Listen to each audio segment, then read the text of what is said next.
The Palestinian syndicate of journalists are very clear that this was a targeted attack. The Israeli IDF claimed that the journalists were linked to jihadists, but under the rule of law, there is a process whereby people are arrested, that there is an investigation and that due process takes place.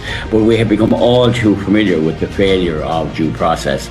I think what we need as media workers, and indeed as viewers and listeners, to appreciate is that there is no access for independent journalism from outside of Palestine. Therefore, we rely on brave Palestinian journalists to break through the barrier. And it is very difficult not to conclude that this is an attack not just on 5 young committed journalists, but also on the truth.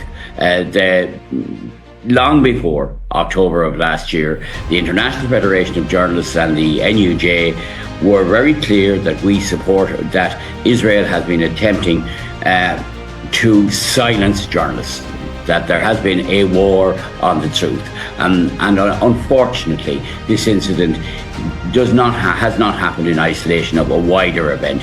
From our perspective, there is a need for a UN convention specifically on this. Such conventions are worthless in the circumstances where the rule book itself is being torn.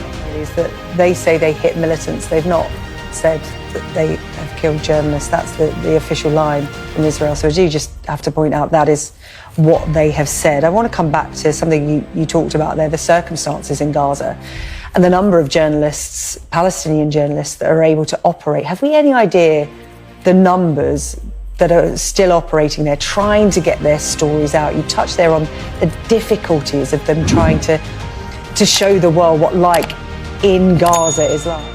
We have no definition. From our perspective, the main work of the NUJ has been support of the IFJ Safety Fund, where we send in very basic aid to assist journalists in that coverage. Many of these journalists, are not just the targets themselves.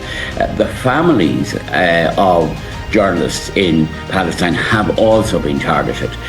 So wives, husbands, brothers, sisters and children have been attacked because of the professional commitment of colleagues, and that also is extremely worrying.